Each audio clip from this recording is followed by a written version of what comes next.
Hey, welcome to the masterclass. 4 pillars of self-mastery. I'll get started here in just a moment. Waiting for a few more folks to join in. I've got a few platforms that I'm running on, and so you will see me checking every once in a while to make sure that the audio is still going and that everything looks the way it is supposed to. Usually once it gets going, things are fine, but there are some challenges. Again, thank you for joining. You're here on the TikTok Transformation After 50, as well as Facebook Transformation After 50 and the YouTube channels.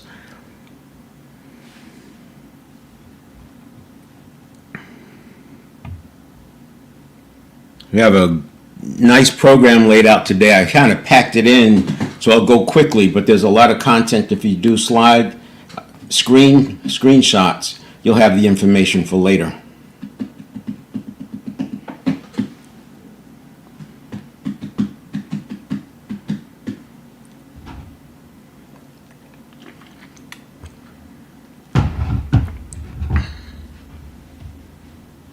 Okay.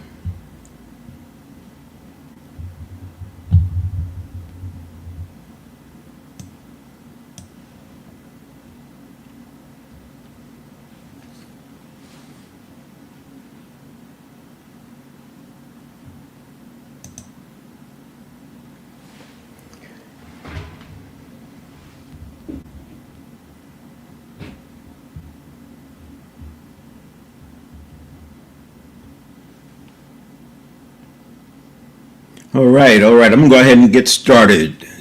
So you are here for the 4 pillars of self-mastery. I created this program because conditioning is fairly persistent. Now, we talk about how to overcome the conditioning that was largely set between ages 0 and 7. However, myelinated neurons, which is basically a habit is the path of least resistance, and a myelinated neural pathway is that path of least resistance. They can come back if you allow them. When you start moving above the line and you're doing things that you never thought you could do, oftentimes we run into this lack of familiarity, which can trigger a little bit of stress. It's important to recognize that there's going to be cognitive dissonance, but that doesn't mean the habit didn't work or the habit replacement didn't work.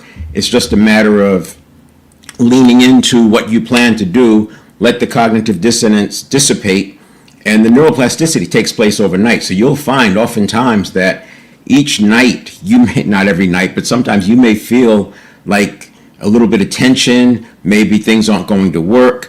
And you go to bed, and next thing you do, you wake up the next day and you have these breakthroughs. That's because neuroplasticity is happening overnight. So the habit change is 3 parts. First of all, you have to decide what the new pathway is, and you start building that new pathway. You have to decide why that's important. That keeps you coming back and keeps you in the game. And then you have to interrupt the old pattern. That 3-part process largely takes place overnight. We can intellectualize around why, we can intellectualize around the new habit, but in order for that new habit to take place, you're going to have to interrupt the old pattern. I use the example of training a dog because most people have either trained a dog, visualized it, or seen somebody else training the dog, and there's a process. You don't just have the dog, they don't understand English, first of all, so you can't just tell them roll over and bark. But what you can do is get them to sit. And when they learn to sit, you can get them to lay down. When you get them to lay down, you can get them to roll over. But the example I like to use is stay. So you get them to sit, you start walking away, they follow you the first time, you say stay, you put your hand up, that's like a pattern interrupt. The dog started moving, you interrupted the pattern with your hand and the word stay, and you may have to go back over there and have them sit down again and start 2 or 3 tries. If the dog is young and fairly obedient, it doesn't take very long, and then they get it. They're supposed to stay. But then you walk away 10 steps, and maybe they want to move. Stay. You repeat that. This is largely how we interact with our network of neurons, except your conscious mind is governing the network of neurons. It's not a person and a dog. It's your conscious mind governing the network of neurons. And what makes it interesting is that the network of neurons is so fast, processes so fast, and processes so much information in a very short period of time, it gets the jump on the conscious mind, and the conscious mind ends up taking a back seat. Largely because we've thought for so long that the conscious mind that the subconscious is a mind. Subconscious is not a mind. We'll talk about that. So the reason I came up with the 4 pillars of self-mastery is to give people a model that they can use for self-coaching. I also extended the follow-up for a year because ideally when we're doing a transformation, we're going to step into unfamiliar territory, breakthrough, land of infinite possibilities. When you do that, it's like unpeeling an onion. Hold on.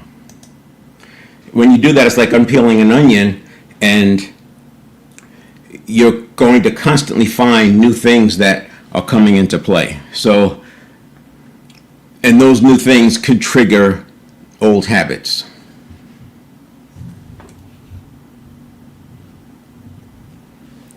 Let's take a look here.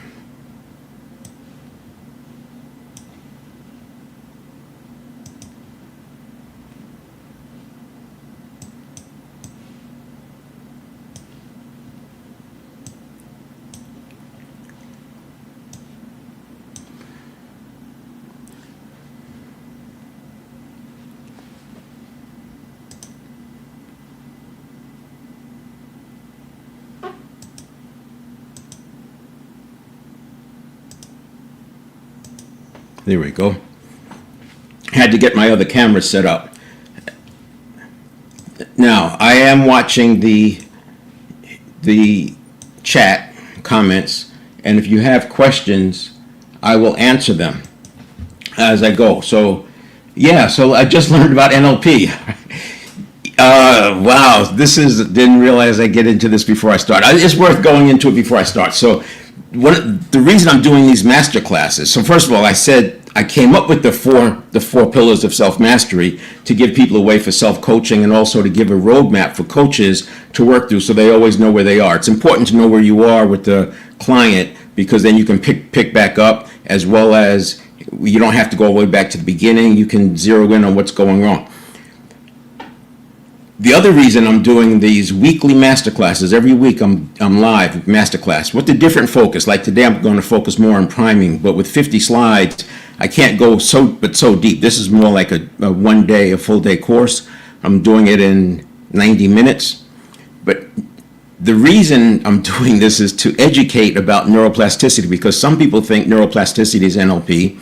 Some people think neuroplasticity is positive mental attitude or law of attraction manifestation, and others think it's emotional intelligence. And then part of that is because neuroplasticity is still very new in the context of neuroscience. Neuroscience, if you think about it, studying the brain of a 300,000-year-old brain, and neuroplasticity, we've only known that neuroplasticity applies to cognitive processing as well as physical. So the physical processing was figured out in the 1950s.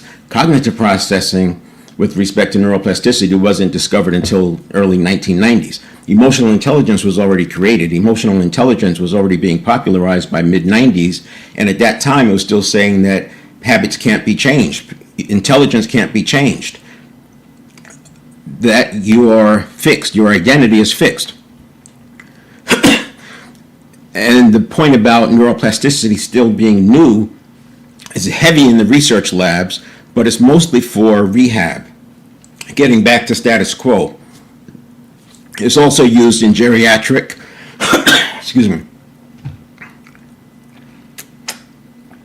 geriatric care, and it's used in physical therapy, but of course that's more on the physical muscular side. Neuroplasticity is peer-reviewed science. It is real science, not taking anything away from NLP. NLP is not a science as is like cognitive behavioral therapy or emotional intelligence or neuroplasticity. NLP is a modeling protocol of getting the best of the best and teaching it to others. It was the framework that allowed them to look at what therapists were doing to get the best of the best kind of results, teaching that to other therapists, and it leveled everybody up. So NLP has some really good content. But again, it's an instructional protocol. So you will see some things in there that are from cognitive behavioral therapy, for example. There's some information in there, some tactics in there from FBI investigative techniques. But you don't want to confuse NLP with neuroplasticity. Neuroplasticity is the direct process to change habits. If I look at law of attraction, vibration, and genetics, some of your protocols out of neurolinguistic programming, cognitive behavioral therapy, Gestalt, all of those things are doing neuroplasticity indirectly. They are changing habits, they're creating new paths of least resistance, but they're doing it indirectly. Neuroplasticity is direct. And I want to make I'm doing these weekly classes to make that point clear. Once I saw that less than 2.5% of coaches, these are coaches who are working with people to help them show up as the best version of themselves, only about 2.5% actually understand how to apply neuroplasticity. I said, we've got to do something here. So I shifted from attracting clients in the leadership space to helping coaches improve their neuroplasticity understanding, applied neuroplasticity, and you'll hear me talk about allostatic neuroplasticity. So these live events are a way for me to build out the curriculum for those coaches, as well as teaching people, because, like I said, there's so much misunderstanding, and there's no real group that's moving or promoting neuroplasticity because it's still in its infancy. And it's confusing, right? If you think about all the textbooks have called it a subconscious mind, and now all of a sudden neuroplasticity says it's not a mind, it's a network of neurons. Neuroplasticity doesn't say that, but the science says it's a network of neurons. Neuroplasticity is the act of replacing paths of least resistance with new paths of least resistance and allowing the other path to go dormant. Now, any other comments? That's one of the reasons why I say I will look over here, but that one was... NLP is an interesting one because I've had people think that they know what neuroplasticity is, and I certified in NLP twice in two different groups. Once with more of a business-oriented side, and then I did it again with therapists and psychiatrists. And at that time, I thought that we would be here within a few years. It's taken 3 decades for us to get to the point where we're talking about this in a way. That's why I have dynamic leadership, is we're talking about it in a way that it can be applied by leaders. So it's not law of attraction, it's none of those things, but I would say those probably helped because they all got results here and there, but it was an indirect action on neuroplasticity. Let's get into this. So the 4 pillars of self-mastery. These are the 4 pillars. It's unshakable confidence is your outcome. And again, if you're not interested in transformation, if you're not interested in becoming and showing up as the best version of yourself consistently, then this may not resonate with you. But for anyone, my best client is the person who feels like they've tried everything. And then they're willing to try some things that they never tried before. And neuroplasticity, it doesn't take me long. That's why I do the uhs and the ums exercise, because it doesn't take long to show people that there's a new way of changing habits that they're not aware of. So you have the 4 pillars here, the fundamentals. These are fundamentals and levers. These are the tools that we have to set the stage for our 30,000 stimulus reaction cycles we have a day. You see I have behind me the 7-step reset. 7-step reset is my framework to work through those 30,000 cycles per day so that we're in control, we have agency, as opposed to being at the effect, we're at the cause. The next one is habit mastery. I go to habit mastery second, even though you can't really master habits until you master state, but you can make some pretty significant gains. And I needed to have people understand that we can change habits. Like I said, for years, emotional intelligence told us that you can't change, the habits can't change. People believe that. I believed it for a while, but now neuroplasticity shows us how to do it, but no one sent out the memo. So people still are walking around believing what they learned from emotional intelligence that you can't change. I'm here to tell you that you can. I'm going to show you how to do it. I'll give you an example, and I'll explain to you why it doesn't work when people don't do certain things, what those certain things are, and also why it seems so hard. But when you understand it and then reverse engineer, it's not difficult. It's scary sometimes because people have been running away from things for their whole life, thinking that they have something wrong with them or that they're not capable of doing something, imposter syndrome, whatever it was. They are fearful about stepping into that space. So it's kind of scary, but we have to do that. But it doesn't require special courage. It doesn't require having beliefs. It doesn't have, it does require letting go of limiting beliefs. But let's jump in. The 4 pillars of before I do that, I should finish the table, right? The third one is state mastery, because in order for you to build a path of least resistance, you have to have a period of time, maybe months and years, where you're not continually going into fight or flight. You have to, for that new stage to take place. It doesn't mean that it's going to take 3 or 4 years. It just means that those paths of least resistance, that the old ones, they can be reignited if they're deep enough and strong enough. And so you have to be leaning into this new way of doing things for a period of time. The actual habits can change in a week. You'll see results in a week. And for most people, I would say that you're going to have the breakthroughs in 3 to 6 months. But what I'm talking about is you have people who have been consistently triggered, and those pathways are still available if they're willing, if they choose to go down a path where they're triggering those things again. But there's ways that you can stop that, and I don't want that to be something that dissuades you from believing this works. It's just that we have to understand that it's just like a dog. If you've trained a dog, I use a dog as an example because people have seen it. If you train the dog to sit, roll over, and all that, and you don't do anything with it for months and months and months, or the dog goes and lives with some other people for a while and comes back, you have to start over again, it feels like. But it's not really starting over, right? Because they learn a lot faster the second time. But if you don't keep reinforcing it, the dog goes back to the old way. So what does reinforcing it look like with state mastery? Just every day you get up and you keep moving one foot in front of the other. Just keep one foot in front of the other. Keep moving towards your quest. As long as you're moving towards your quest, you're actually reinforcing the new pathway. And that was a simpler way of saying it, I think. And then we have performance hygiene. This is an important one.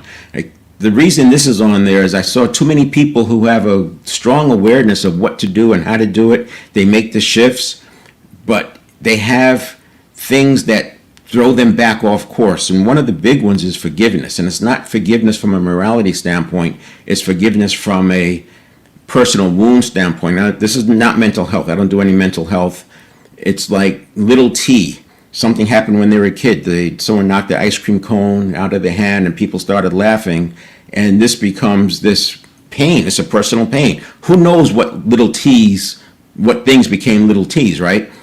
And that little T comes back up again, and they're feeling some kind of way with the person that they're with. The person they're with didn't do anything but maybe did something to remind them of that time. And there you go. That reminder creates the anxiety that happened from the little T, and now it's impacting their current relationship. So that's why I put the performance hygiene. But there's also some other things in there. Consider that we have 100 billion neurons, and those 100 billion neurons are physiological or neurobiological. And hydration, nutrition, the health of your blood, your oxygenation, all those things matter. We know that they matter from a physical standpoint, but they also matter from a cognitive processing standpoint. Now, oftentimes people, and my clientele is over 50, my target. Oftentimes people will think that something is not available to them, and then they take it off their radar and stop even thinking about it. As a result, they'll think that this is not for them, or that's not for them, or they're not going to go down this path and looking at this thing or that thing. So I like to ask the question, what would you do if you knew you couldn't fail? And I ask you that question for those out there. What would you do if you knew you couldn't fail? The answer to that question is seldom, I'm already doing it. So then the follow-up question becomes, what does failure look like? What does the failure look like, and what is so bad about it that it keeps you from doing the thing that you really want to do? Because the answer to that question is from the heart. It's linked to your purpose. So if you're not doing that thing because you might fail, we have to understand what failure looks like and then do something to mitigate that. And I ask you, what's your answer? Even if you think you're already doing it, is it really what you would have answered 10 or 15 years ago, or is it a watered down version because you think the other thing is not available to you anymore? The reason the other thing is not available to you anymore is because we're on a different path. And I know people talk about quantum physics and 2 realities and 3 realities going on, and you have to change lanes and change vibrations. I don't do any woo-woo. This is not mental health, and I do no woo-woo. Everything is science-based. The only stuff that's in my content is peer-reviewed research on neuroplasticity, and I'm bringing in peer-reviewed research in emotional intelligence. Where there are gaps, and I do apply it to leadership. So with leadership, because there's not peer-reviewed research in leadership, that's why there's so many different styles that people think are the best. And I address that in my dynamic leadership content. But I use principles and near principles. And the way I come up with principles and near principles is the research that's so deep and so wide that has had thousands of interviews, many trials, and the research and feedback loops. And there's 4 books that I think are excellent for leaders. 7 Habits of Highly Effective People, Jim Collins' work, Good to Great and Great by Choice, and Liz Weissman's work, Multipliers. Now, 7 Habits was written in the 1980s. Jim Collins' work was done in the early 2000s. But remember, the brain is 300,000 years old. So these things work just like the book How to Win Friends and Influence People still applies today. These books are about human psychology, and the brain hasn't really changed that much. But I use those near principles because I'm not going to do that kind of research, that level of research, and it gets us out of a debate. We're going to pick the best practice, a proven best practice. It's research, it's highly researched, it's not been debunked. We're going with that. So peer-reviewed and principles and near principles.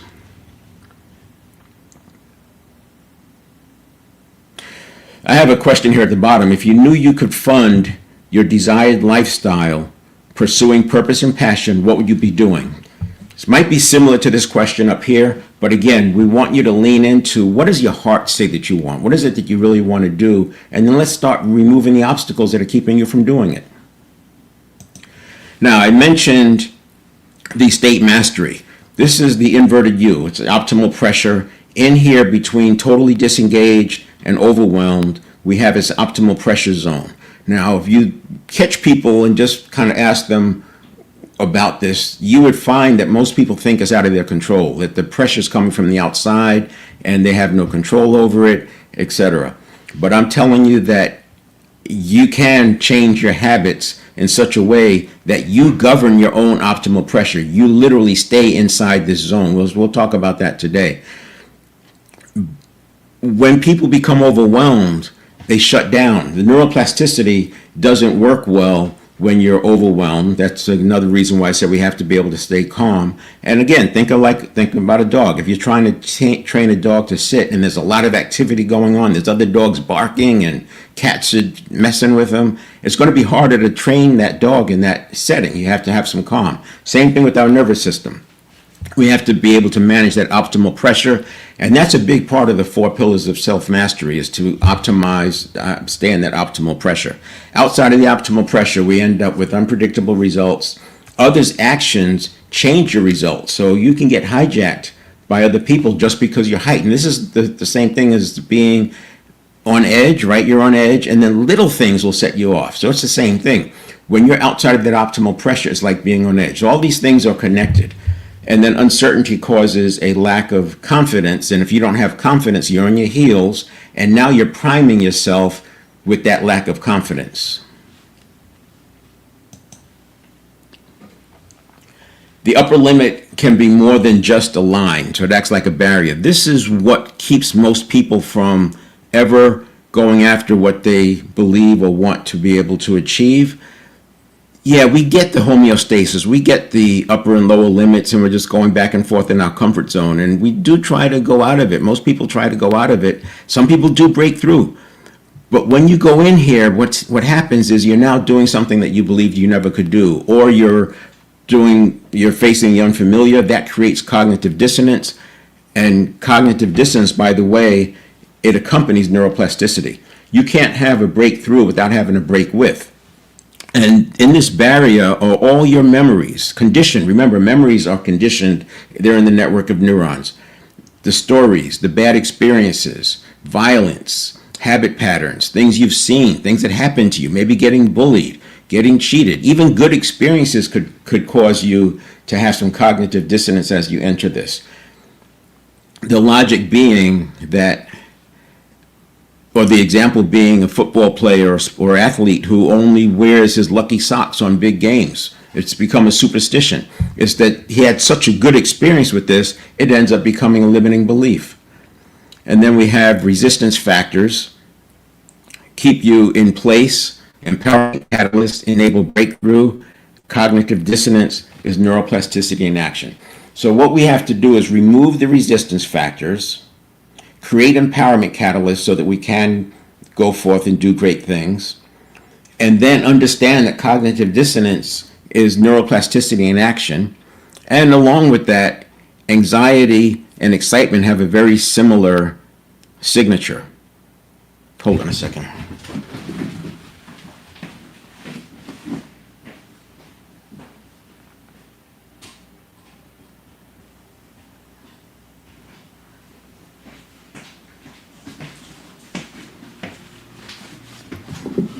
I should probably turn the air conditioner on my checklist.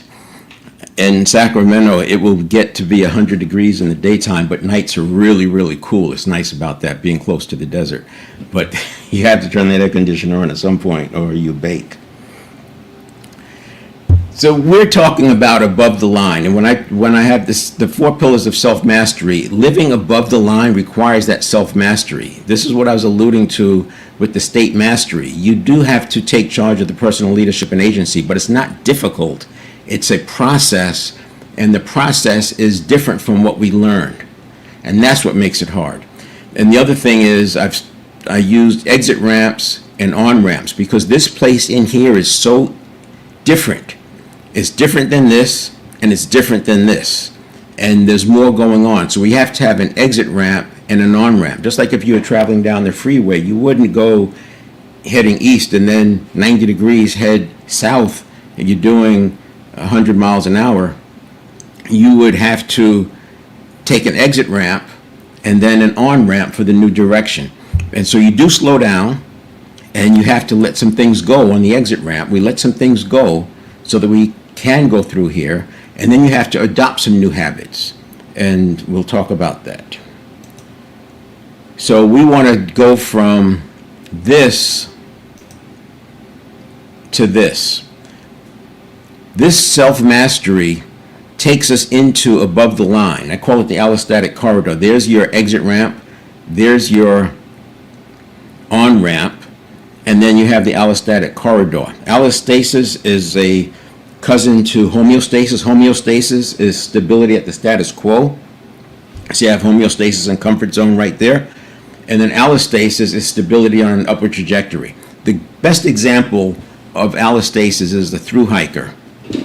A thru hiker will start out a 90-day hike doing 7, 8, 9 miles a day. By the end of that hike, 3,000 miles later, 90 days later, they're doing 30 miles a day. sometimes 10 days in a row. They don't really look different. They don't look that much more muscular. They haven't like lost a lot of weight. What happens is the signal gets stronger. The allostasis is about the neural pathway signal.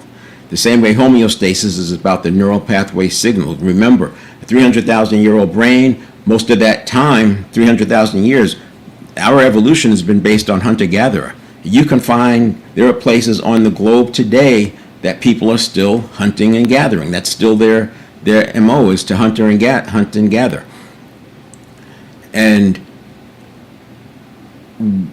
when you consider that of that 300,000 years of evolution, a very small percentage of it has been living the way we are now. If you're running in losses, join fast for recovery link. I don't know what that is. Not sure about this guy.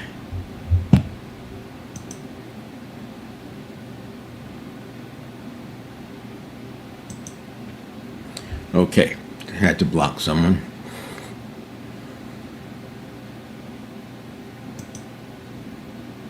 This is not that account.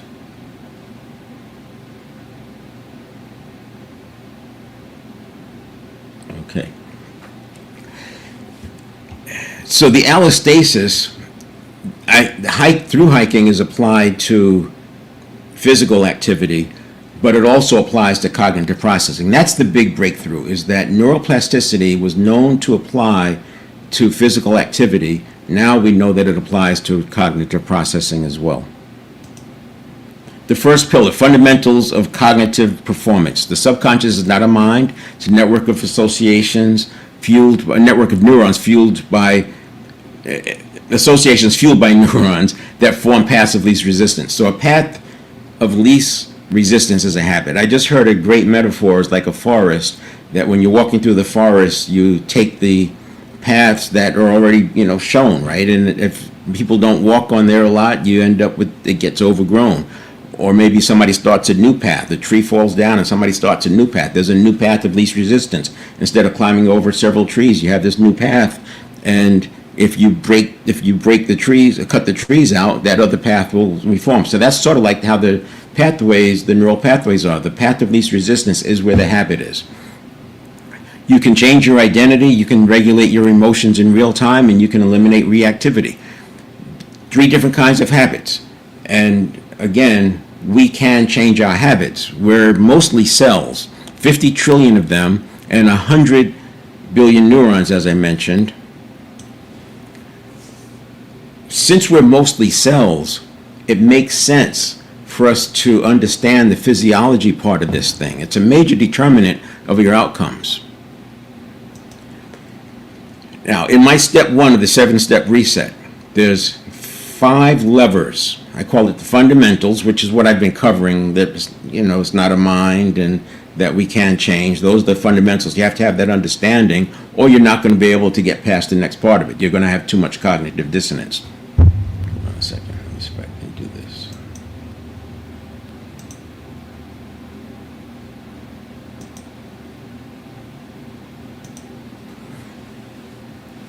And the 5 areas are beliefs. Beliefs are stronger than willpower. They're stronger than discipline. So if you're a person who relies on discipline and willpower, which worked well, by the way, in your 20s, most likely, if you're like most people, but in our 20s, we were forming the 20 billion neurons in our prefrontal cortex. 100 billion neurons, 20 billion are in the prefrontal cortex. Prefrontal cortex was formed largely from age 19 to 27. So you had an abundance of neurotransmitter, which is why you had more capacity for willpower and discipline. All you had to do was show up, and you got better because you had neurons learning as you went.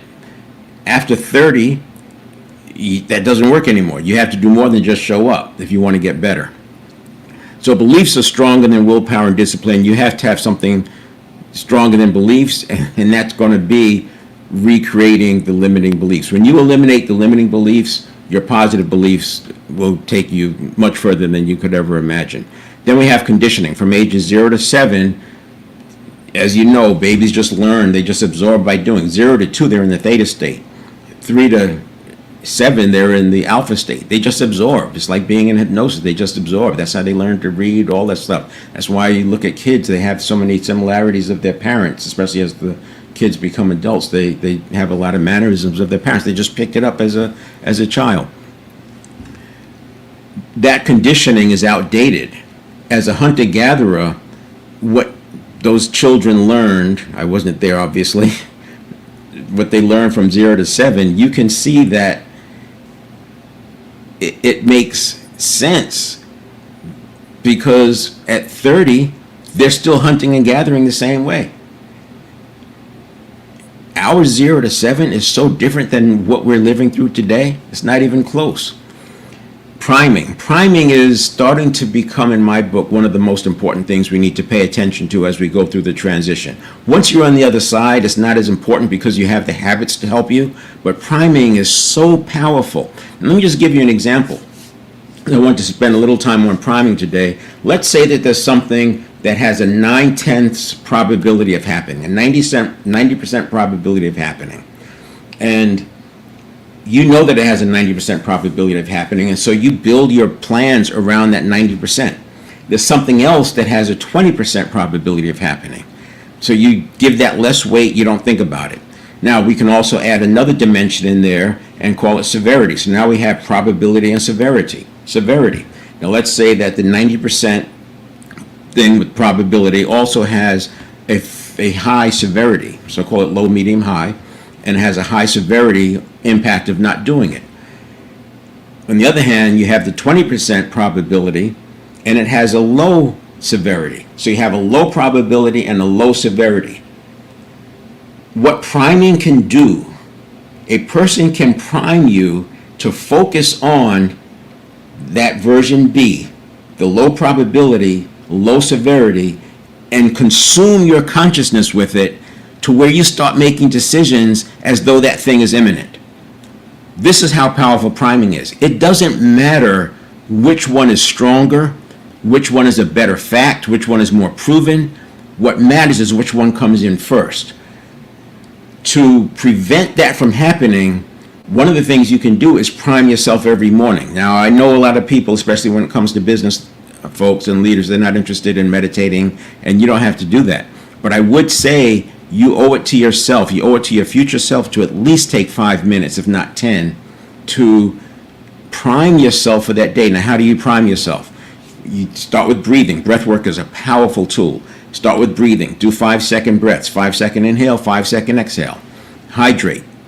And while you're breathing, you're going to relax yourself into a semi-meditative state, meditative adjacent state, and just imagine how your day is going to go. Remind yourself of the things you have to do. Remind yourself of your purpose. Remind yourself of the priorities. And remind yourself that you're capable. The other thing that's happening here is you're removing some of the reactivity. Another thing you're doing is creating an anchor. So if somebody does come in and create some anxiety or create some reactivity, you can anchor back to that moment you had this morning where you were calm, present, and in mindfulness state. So priming can cause anxiety and easily can hijack emotions. And we've all seen it, we've all been there. So pay attention to priming. I'm going to even show you later today how your own habits can prime you and knock you completely off course. The good news is that all things that I'm talking about, you can do something about it. And then we have mindset. That's another thing people think neuroplasticity is mindset. It's not mindset. And mindset, interestingly enough, when you look at it in the context of beliefs, conditioning, and priming, I would say mindset is not as strong as the others. If I had one thing to do with the person, I'd work on beliefs first. If I could do two, it would be priming. Because with the beliefs and priming, I can at least get them showing up as a near best version of themselves. It'll take a long time for the habits to take place, but if I add in neuroplasticity, we can build the habits quickly. And then you have physiology. Physiology is up there because physiology can trigger fight or flight, and physiology can also create calm. You can stand tall and feel courageous. You can slump and feel weak. You can continue to do weak activities physiologically and get weaker and weaker to the point where you're experiencing fight or flight. So here's the step one. Step one, fundamentals and levers. Allostatic capacity is the goal, that upward trajectory, stability on an upward trajectory. Fundamentals and levers. Beliefs, neuroplasticity, priming, mindset, physiology, and they're all intertwined. Beliefs impact the other four. Neuroplasticity impacts the other four. You notice I did change the word from conditioning to neuroplasticity. Conditioning is what we have. Neuroplasticity is how we reset the conditioning to what's aligned with our quest. Priming is probably one of the more significant ones, especially as you're going through the transition, because it's so easy to get primed into old habit patterns. And then mindset. Without mindset, you're not going to believe that you can do these things anyway. You're not going to put in the effort. Growth mindset. And then you have the physiology. And physiology is a very strong way to get back to coherence. And coherence is important. Coherence is step two. Step two is regulate with rapid recovery. In emotional intelligence, it talks about self-regulation, self-awareness and self-regulation. But it talks about doing it with the conscious mind. What I do with dynamic leadership is we move it into the habit pattern. We make rapid modulation, rapid recovery a habit. And in order for that to work, you have to have the coherence. That's what I was alluding to earlier when I was talking about state mastery, why it's so important. So self-awareness, coherence, and then I have in the star, we use heart rate variability as a proxy for coherence. Heart rate variability is the space between your heartbeats. So if you have a heart rate of 60 beats a minute, every beat is not exactly a second from the other beat. It varies. When you're calm, it's a higher variation because it goes up and down with your breathing. But when you're in anxiety, when you're in fight or flight, your heart's racing. It's pushing your heart rate up because it's ready for this fight with the tiger. And then there's no variability or less variability between your heartbeat. So heart rate variability is a good proxy for coherence. And then we have present moment and rapid modulation. These things are all tied into that step two. These seven steps, the 7 steps of stimulus reaction happen 30,000 times a day on average. For some people it's going to be more, for other people it'll be less, but it's about 30,000 times a day.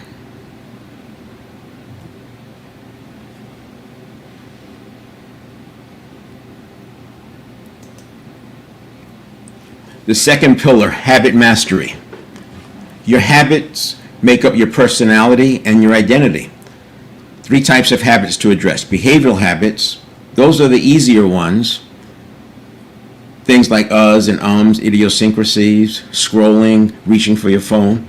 Reactive habits, these are more difficult because you have to know what the trigger is. And if people have a habit of reactivity, then any trigger can create the reactivity. So it's more difficult to identify all of the triggers and do something about them.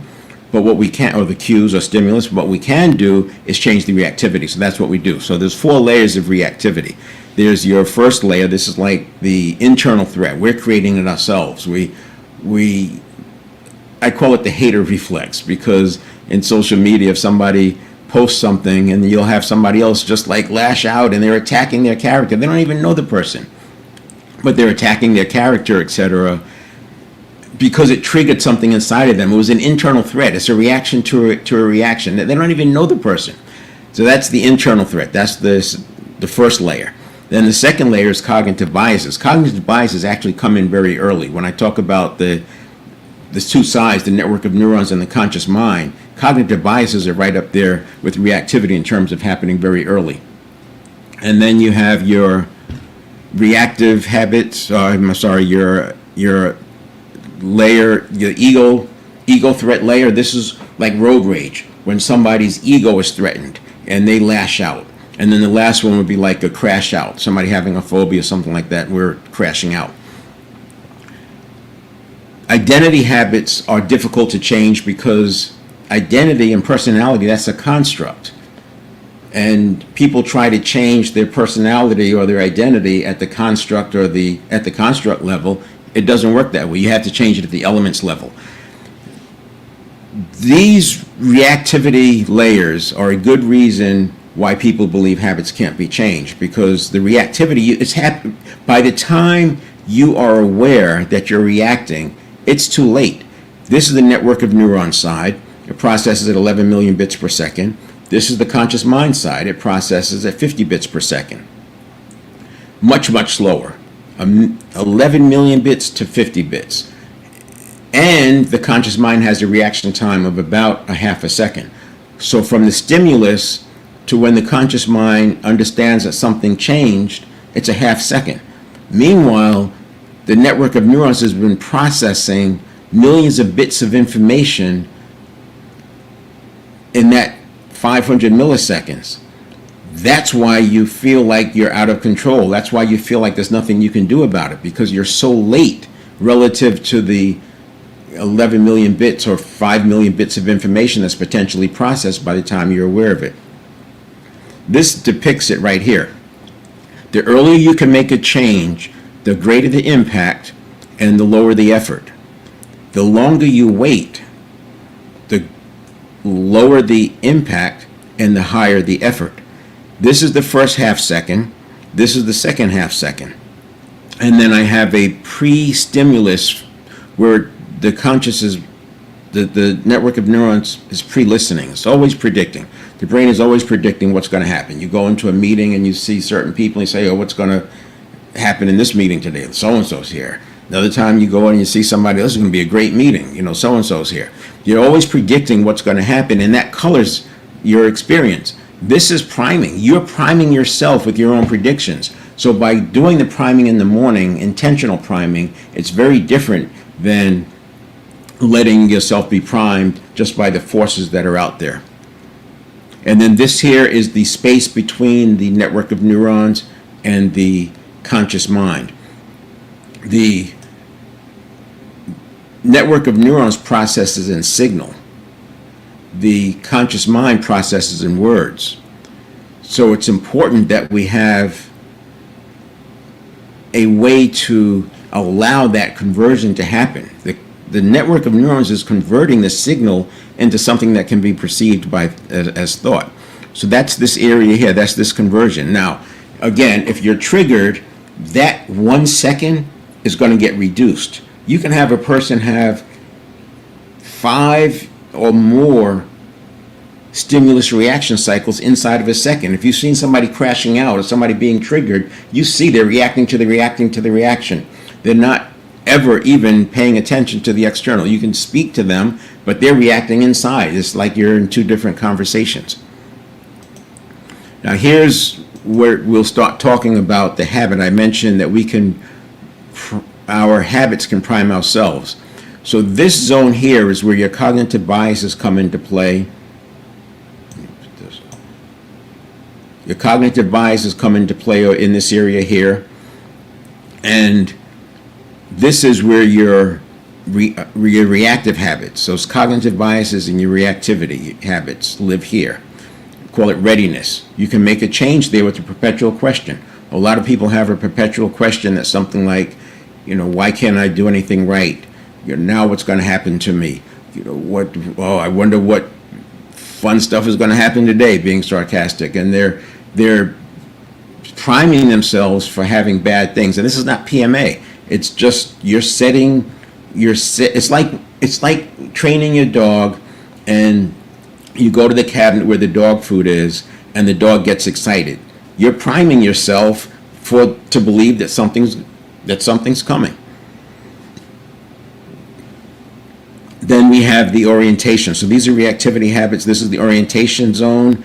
This is your identity habits, your personality habits. And then we have mobilization. These would be your behavioral habits. I mentioned earlier that you can have a situation where your behavioral habits are actually causing reactivity. For example, if you are if a person that catastrophizes, they immediately start talking about how bad things are. They talk about what can go wrong, why they're probably going to fail. They are priming themselves, and that is a habitual, right? That can be a habitual pattern, and they're priming themselves. Let me give you an example. A person has self-talk, and they have a little hiccup in the morning, and they say something like, oh wait, there's the day. The whole day is going to be shot now. They just prime themselves. Where did that statement come from? The whole day is going to be shot. That is a habit pattern. It's something goes wrong, the path of least resistance is to blurt out, there's my day, the whole day is going to be shot. We can change that habit at the behavioral level. That is a behavioral habit that's driving reactivity, and people are trying to change it at the reactivity stage. You change it here. But we'll also talk about how to change the reactivity habits. So that's what I was referring to when I said you can prime yourself.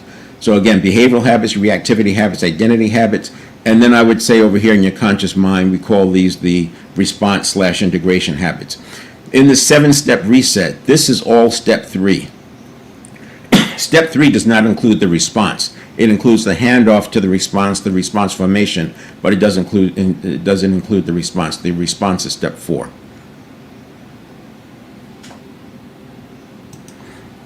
Here's an example of a behavioral habit. I use ums, uhs, and ums. I'm not going to do the whole thing. You can go to 7stepreset.com/live. That's my landing page for this series that I'm doing, and it'll be down with the clips from prior clips.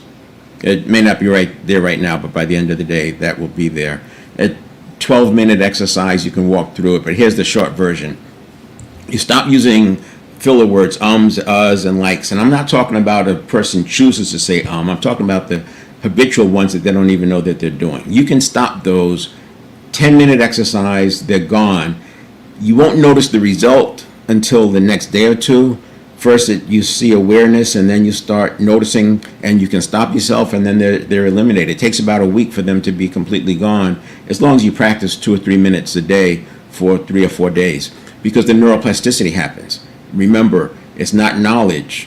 The dog doesn't sit because you tell him to sit. The dog sits because you've conditioned that behavior. Same thing with saying ums. And so the first step is you have to know why you do the habit. Why do you do it in the first place? And it's usually tied to safety. Most things you could tie back with the hunter-gatherer, that we do them for safety. Why do you want to change it? If you don't have a reason to change it, it's going to be harder for you to change that habit. I'd rather see you work on something that you do want to do, because at least you're going to have the stick-to-itiveness. And it doesn't take a lot of stick-to-itiveness. You just have to care enough to let me say it this way. These processes show you the door, they open the door. You still have to walk through. If you don't have enough desire to walk through, then you won't have the change. If it's not because the processes don't work, it's just because it's not important to you at the time. And then we intentionally add a pause. So if you think about what we've done, we first had to come up with why we do it, and that creates some cognitive dissonance that doesn't apply anymore. Usually the reason why people do it is because as a kid, when they were asked a question in school, they looked up and the teacher said the answer's not on the ceiling. That was kind of embarrassing for them. And they started saying because it holds the teacher at bay while they come up with the answer. And you do come up with the answer because the network of neurons is doing the searching. What people don't realize is that verbalizing that actually slows down the process. It slows down the network of neurons because it's processing noise now instead of just looking for the answers. You're better off having a silent pause. So we teach the silent pause. Intentionally add a pause. You can do a narrative and just intentionally add the pause. Then you leverage the pause. You create emphasis. So now it's not just a pause. We're creating some emphasis. We're creating some emotion for the words that follow. We're thinking about how do we want to convey this emotion. And then we do a new commentary. So these 3 here, this is a very, very poor example of deep practice. It's very shallow. It's not deep practice. It's shallow. But uhs and ums are so simple. That's why I can do it in a 10-minute exercise. And the reason why we do it 3 times, the same reason why you tell a dog to sit multiple times, and you tell him to stay multiple times, because you have to reinforce that habit pattern. And then we do a swap, a picture swap. So we use, this is like when the person's training the dog and you put the hand up, stay. What you're doing is a picture of you getting ready to say and you swap it out immediately with the picture of your goal, something having to do with that why. Why are you wanting to do it? Again, I'm not giving you the whole thing here, but it'll be on that website that I just showed you, 7stepreset.com/live. Look down underneath the main area, and you'll see the clips from past talks. And then you practice daily. So the first thing that's going to happen, like it takes neuroplasticity a day or two to start taking place because the neural pathways are literally realigning. My synapses is moving from unused pathways to help the new pathway. And this happens overnight primarily. It happens during the day too, but when you're sleeping it's much stronger. So the awareness happens first, and then you'll be able to do the redirect, and pretty soon you'll be eliminating. In less than a week, the uhs and ums can be gone. So here's your 7 stages of agency. What I'm depicting here is to show where this work lives. Neuroplasticity, the reason I have such big claims with it is because we're changing things here, but you're not changing them consciously, you're changing them with habits. You're making new habit patterns, so it happens automatically. This side is too fast to deal with consciously, but you can create habits that are using that same system. This is where emotional intelligence largely lives, in the regulations, in the conscious mind side. By the time emotional intelligence is doing regulation, compared to what we're talking about with neuroplasticity, that's like corrective action. So regulation is an umbrella. It starts with prevention, then it has your modulation, which is in the middle, and then it has your regulation. And generally speaking, regulation is cleanup and corrective action. We make this a habit. Now, this one is not a habit. Structural boundaries, you're just creating a boundary. I'm not talking about passive-aggressive boundaries. I'm talking about healthy boundaries.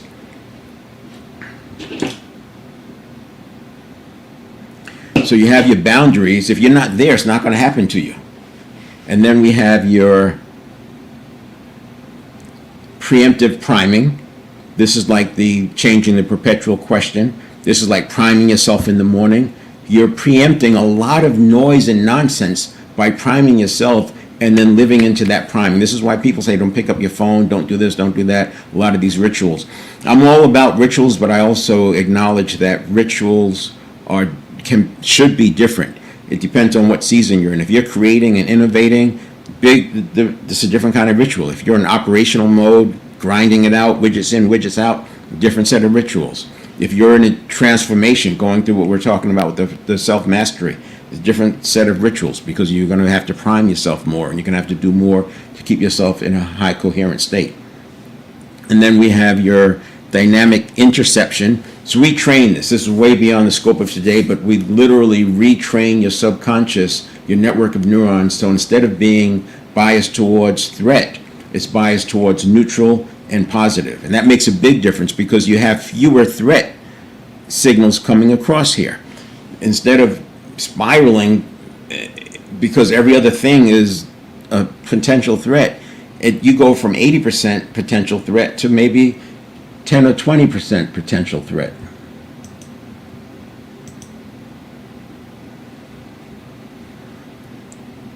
Then we have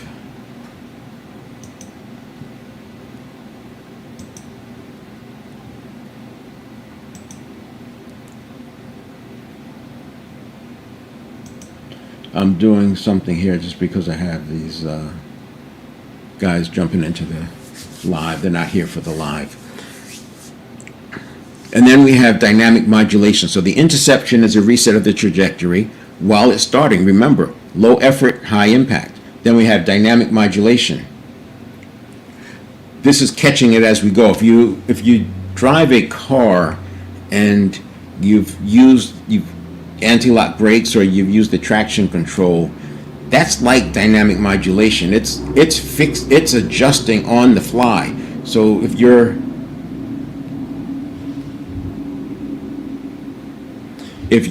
in a slide or the car is getting ready to slide, the traction control is, some of them cut the power, some of them add brakes, some of them do both, but it's keeping the tire on that edge of maximum traction so that you don't slide. But if you look at it through a microscope, you'll see the car is doing a lot of micro slides. That's modulation. That's what we're doing over here. We're using modulation, micro rapid recovery, but we're making it a habit. We don't wait for the conscious mind to become aware that something happened. We are proactively setting habits so the first sign that something is off it does a rapid recovery. I'll go back to this other slide.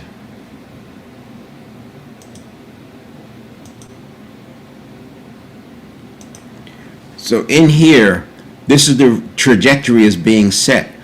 We can arrest it in here. Readiness.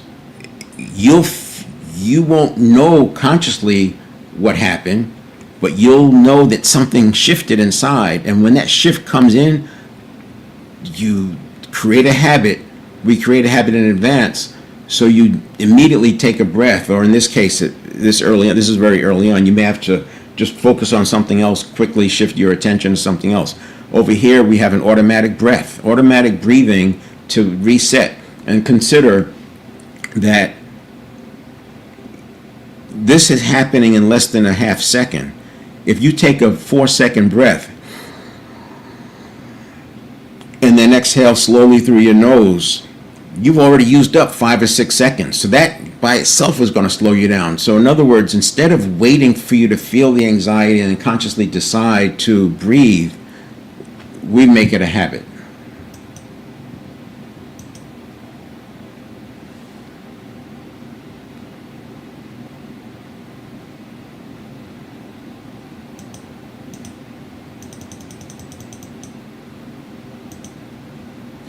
And here's some of the breathing. The breath work for modulating, anchoring, and rapid recovery.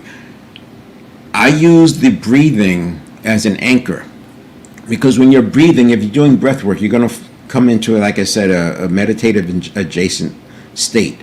And that's like mindfulness. I'm not even talking about fully meditating. You're just calm. You're just sitting there just focusing on your breathing. I like to do 15-second inhale, 15-second exhale. And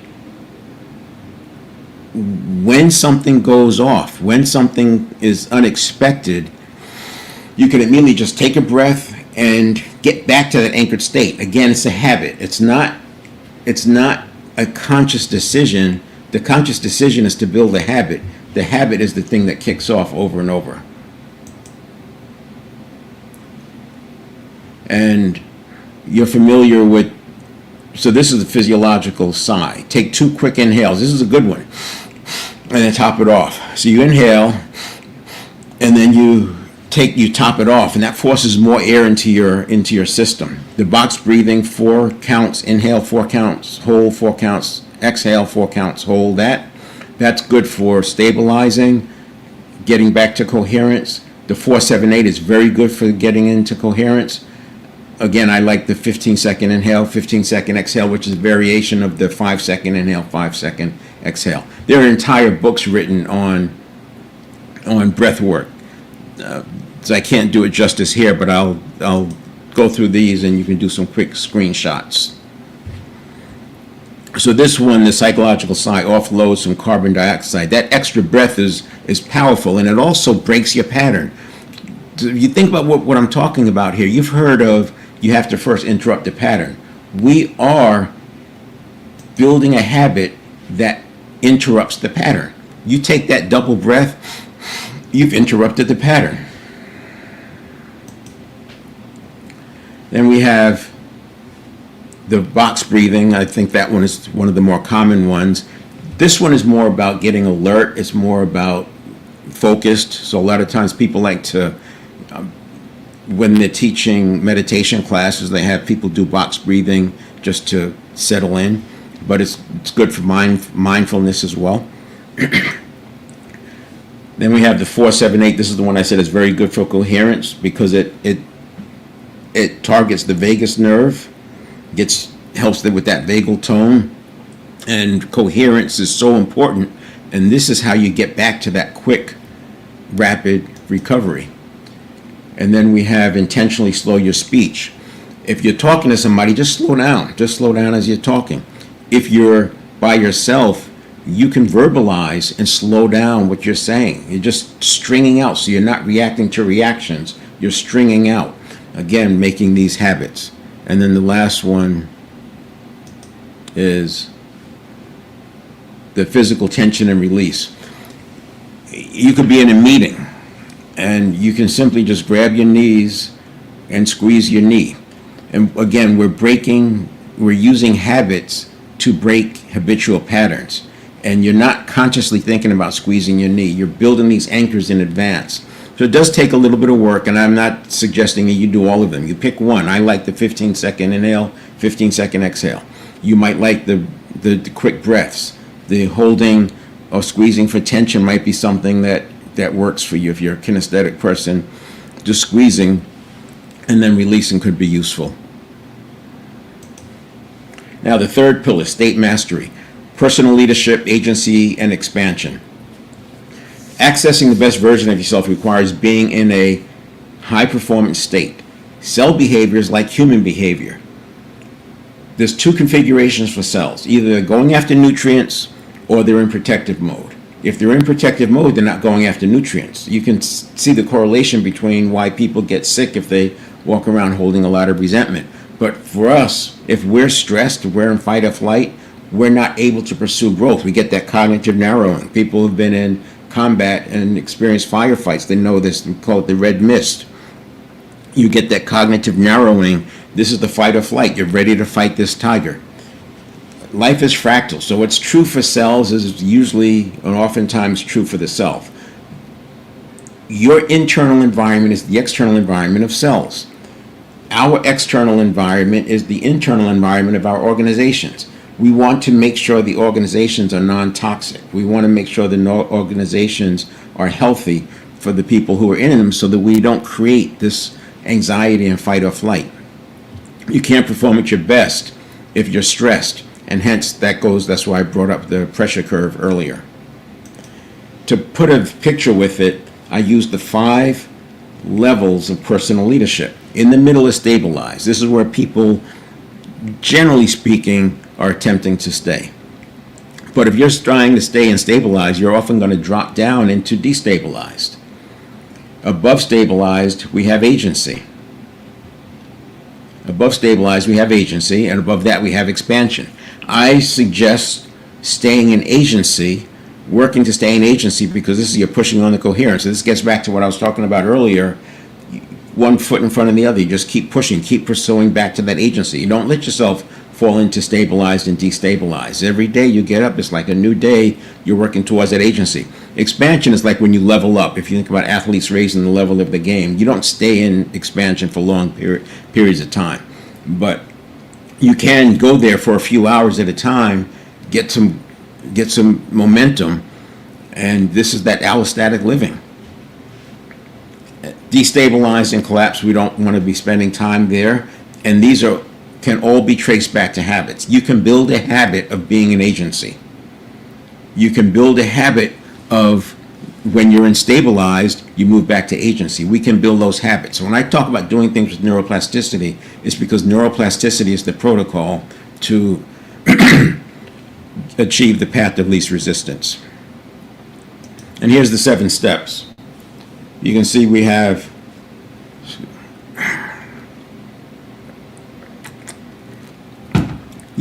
step 1 is your fundamentals and levers, understanding them.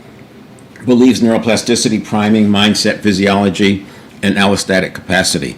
So you're doing laps around this. This is happening 30,000 times a day on average. So this is not something small. We have to constantly be aware of where are we, what beliefs are we giving life to? What are we doing with respect to priming?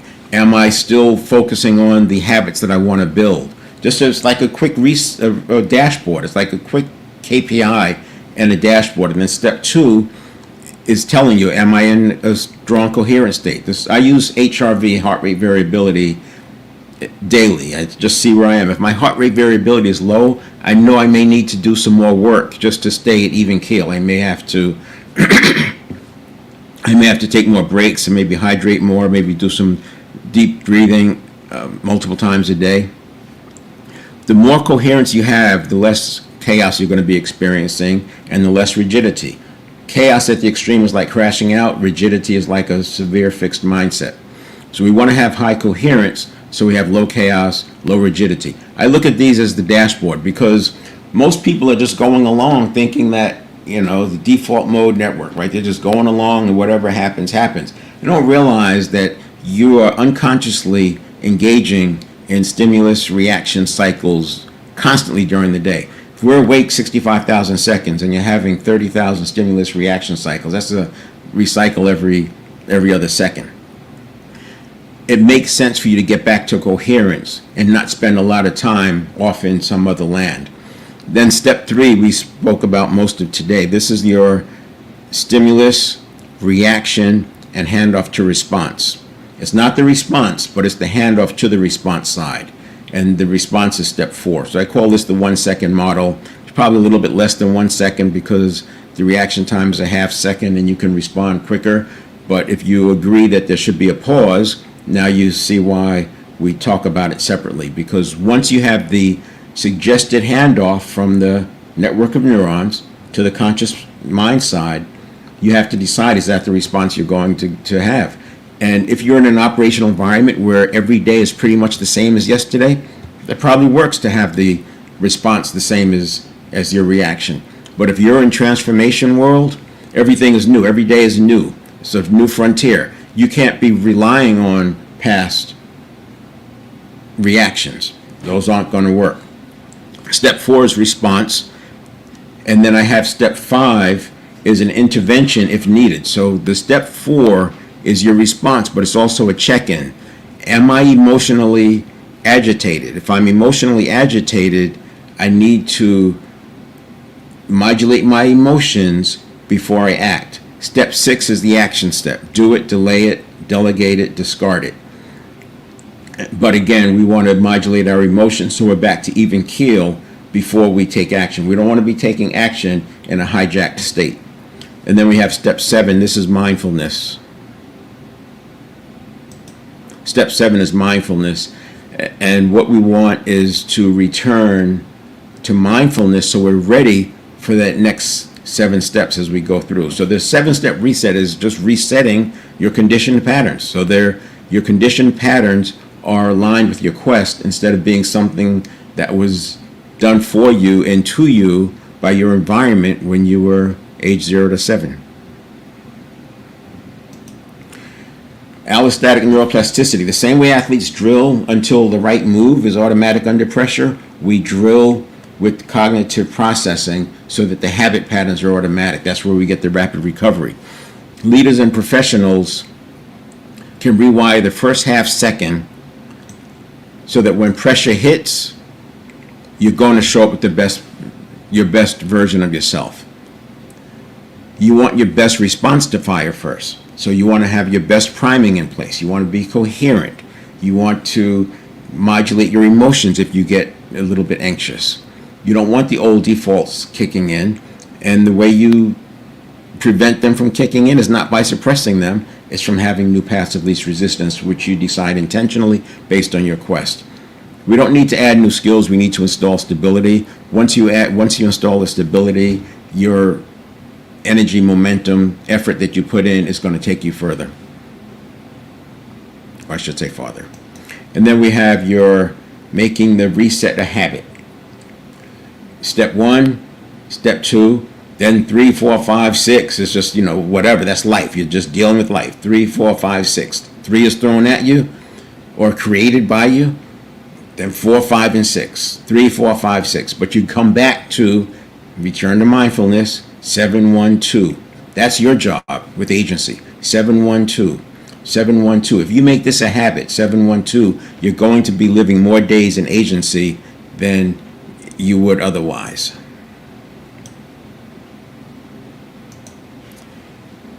And the 4th pillar. This is one I added because too many people get so far and then they lose their ability. They get thrown off course. They get hijacked. They get emotionally triggered. Starting with nutrition, you can limit your oxidative waste. Oxidative waste creates inflammation. If you look up medical content, it'll tell you that your body maintains your blood at a specific pH, something like 7.35. Don't quote me on that, but it's a balance between alkaline and acidity. And if you look up alkaline diet, it will say it reduces your acidity. But then the medical industry says that this doesn't, alkaline diet doesn't help with the balance. Well, that's true and not true. Because the body's going to get to that 7.35 no matter what, you can have a high alkaline diet or a high acidic diet, you're still going to be at 7.35. What's in the gap is that the acidic diet or the toxic diet is going to create more oxidative waste. Oxidative waste creates more inflammation, and that's going to cause more toxins that the body has to process. So it becomes this exponential event, and then the body has to do things like creating cholesterol to protect the arteries from the toxins, etc. So while alkaline diet is not going to change the pH of your blood, an alkaline diet will create less oxidative, will result in less oxidative waste. The same thing with exercise and lymphatic fluid. The lymphatic fluid doesn't have a pump, so you have to be moving for it to move, and the lymphatic fluid is how you cleanse the blood. Same with hydration, oxygen. You breathe deep to cleanse your blood. So we want to have clean blood. Hydration. Speaking of blood, the brain gets its nutrients and oxygen from the blood. If you're dehydrated, that blood is thick, and thick blood travels slowly, starving the brain for oxygen and nutrients. That throws the brain into fight or flight, and now you have fight or flight, and it's not even from some external stimulus, it's just because you're not drinking enough water. You can do a little experiment. Try it for yourself. When you wake up tomorrow, instead of going for the cup of coffee like you may normally do, and I'm not against coffee, instead of going for the coffee right away, just right off the bat, drink a half a liter of water at least, preferably a liter. You can put the bottle right next to your bedside and immediately just drink as much of that liter as you can right away. You'll notice your brain fog lifts. The brain fog lifts because you're thinning your blood, and it thins that quickly, and now it's getting nutrients to the brain. So just do that experiment yourself. Give yourself 5 minutes, 10 minutes. I like to hydrate while I'm doing my breathing. Give yourself 5 or 10 minutes, and you'll notice that you don't feel like you need the coffee. Drink the coffee anyway if you want, but you'll find this is just an experiment to show you how quickly the brain improves its cognitive function just from drinking water. So yeah, hydration is good for physiological. It's also very good for cognitive processing. Now here's the big one, forgiveness. Close doors to random triggers. And I talk about the little T. I used the example already of the ice cream cone getting knocked out of someone's hand. But if you consider most of our issues that cause anxiety have to do with other people, relationships are very important. In an earlier slide, I had up the 7 performance areas: mental, physical, spiritual, emotional was in the middle, and then relationship, professional, and financial.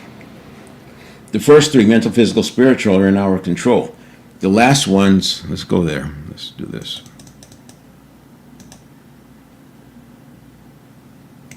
So these are in our control: mental, physical, spiritual. Emotional is in the middle. Relationships, professional, financial involve other people. And relationships is the first one that involves other people. And since that little T, if we have any of that, it's probably involved other people. Interactions with other people can send us back into that little T, or that anxiety, or that stress. So we have to reconcile that early on. These are 100% in our control, and nobody would disagree with that. By the way, spiritual is not the spiritual realm, it's your higher self. Now, people may have abdicated the responsibility, but you can control these. You can also control emotional, but this one takes a little bit of work when you're starting a transformation, because people can easily emotionally hijack you. We have these buttons, and the people around you know what buttons to push. It's even entertainment for some people. You see the YouTubers doing things, they know they're out there pushing people's buttons for likes. I don't agree with that, but it just shows you how easily it is to hijack somebody. Road rage, that's under this emotional. And if you don't get a handle on the emotional in the part that we can control, you're kind of cooked when it comes to interacting with other people. So we run laps around these areas to get very good at it, using the step 1, making sure that we're doing step 1 and 2 well, so that we're doing this well and we're staying in control. Then we're going to be better at managing our relationships. And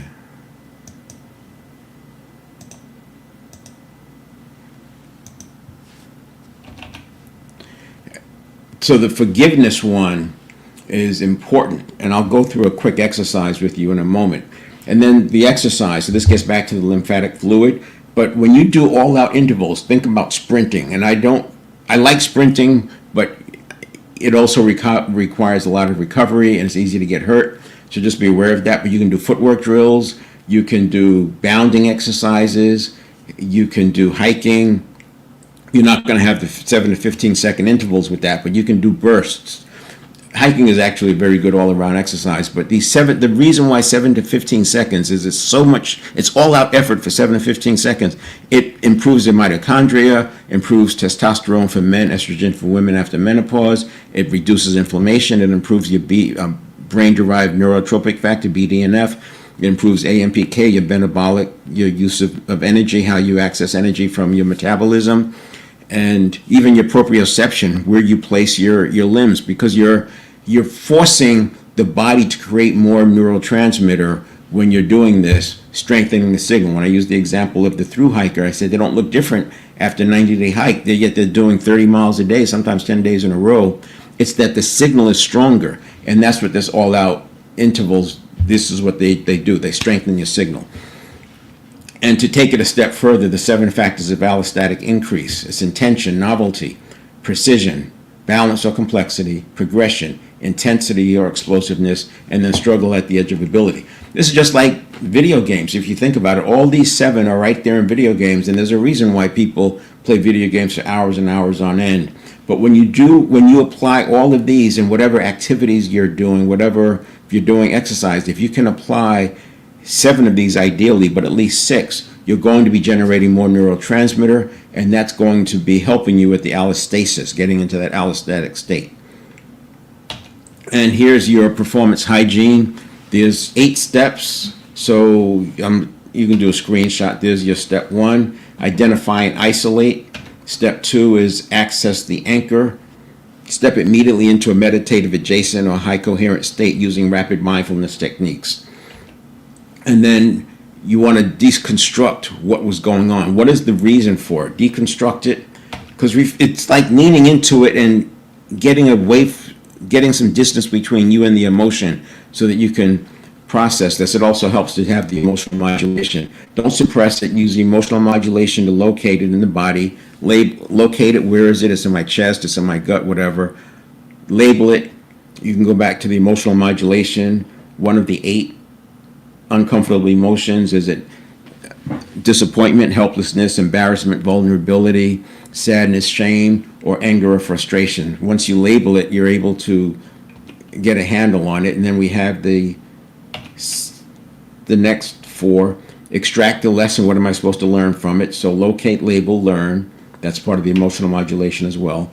Reframe the perspective. Consider the pressures, wounds, or context of the other person. Hurt people. So it may not have had anything to do with you at all. Just like I was talking about the hater reflex. These people lash out at folks on social media. They don't even know who they are, but it's because it triggered some hurt in themselves.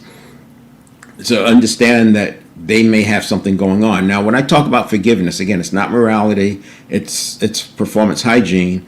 And I'm not suggesting you expose yourself to more hurt. Just because you forgive the person doesn't mean you're going to see them again. Doesn't mean you have to go, hug and all that stuff. You may choose to always have the boundary that you're not interacting with that person anymore. That's fine. I'm just saying, don't walk around with the resentment. There's too many people who are ill because they've carried the resentment for so many years of their life. And then shift through their eyes. This is real powerful. You can even do this on a small scale if you're having a disagreement with somebody. Imagine yourself walking around and looking at yourself over their shoulder. You'd be surprised at what you see. Sometimes you're so animated, you're so angry, you're acting out, and you recognize, wow, I'm the one who's causing a big part of that. No wonder they were agitated. Look at my expression. It's really interesting. Sometimes I had people do that, and you see them jerk when they first see their surprises them of how much energy, negative energy, they were putting into that interaction. And then you release them. You can say, hey, am I willing to be able to give this person a hug? Can I release it enough? Now, here's what I have found. When people are going through this process, it's often that neuroplasticity has to take place. They may have to do a few iterations. They might like make a chip at it the first time, but the second day, I was just forget about it. The next day, do it again. Another chip. I also say start with some of the smaller ones. Get used to the forgiveness process. Make that a habit. But you may have to do 2 or 3 iterations because there's so much anger and so much resentment that it takes a while for the neuroplasticity to take place. Remember, I said it activates at night. So the 7-step reset: learn to apply it real time, interception, modulation, and rapid recovery. That's what it's all about. I use models and frameworks to simplify the work because the conscious mind communicates in words and the network of neurons communicates or processes on signal. Then we have identify high impact resistance factors, activate new habits with neuroplasticity, and create a roadmap for execution. That's what I do in the 7-step reset. We can take everything I talked about today and personalize it. And I do a special for people who've been to the workshop because I don't have to teach all of that I've already taught. We can step right into the work. But we do a 7-step, personalized 7-step reset where we do this with you based on your quest. Now, if you don't have some quest or purpose, I would suggest wait until you have that because we're going to build a blueprint towards it. And you don't want to just do hypotheticals. We want to really build a real blueprint, and then we're going to also build a on-ramp for that blueprint. So the 4 pillars of self-mastery: agency, personal leadership, above the line, and that's what you walk away with. You walk away with a plan, a 7-step reset experience. You'll have access to models, frameworks, and architectures because I have a library. That library has well over 90 videos and blogs and articles in it. So you'll have access to that, and I'll pinpoint specific ones depending on what comes up in our session. But the first part 1, is a blueprint, 60 to 90 minutes. Design your outcome, explore and deepen your why, create an actionable blueprint, and then you have access to the library, I said. If you feel like this is not for you, just say so and you'll get your money back. $99, you'll get it back. I don't want to keep your money if it's not going to work for you. But if it does, then we do the on-ramp. Of course, you lose the access to the library, but you'll keep the blueprint. And then the next time we meet, hopefully, preferably within a week, more than a day, but within a week, or I should say a day or more, and then within a week, we'll do the on-ramp. We'll build the on-ramp so you can start working yourself out of that homeostasis, out of that zone, and start your trajectory. The rest of it is DIY. That's what the self-mastery is. You'll have access to the library for 90 days. That'll help you with the DIY. Or you can do a full coaching session, and that will come out of this. So that is it. You can visit 7stepreset.com/reset to get that special price. 2 sessions, 60 to 90 minutes each. We personalize your own 7-step reset, work on your own reactivity habits, identity habits, and behavioral habits. We're not going to fix them all at that time, but we'll take care of the major ones so you can start on your journey. All right. Let me see if there's any questions. I will give a few minutes to see if any comments or questions come up. Feel free to just jot them in. I'm also going to scroll back and see if there's any comments. If the person who commented about NLP is still out there, I'd like to know if this changes anything for you in terms of what your understanding was of NLP. Remember, neuroplasticity is a direct way. And thank you for sharing the live. I appreciate that. I should actually ask more people to do that as I go.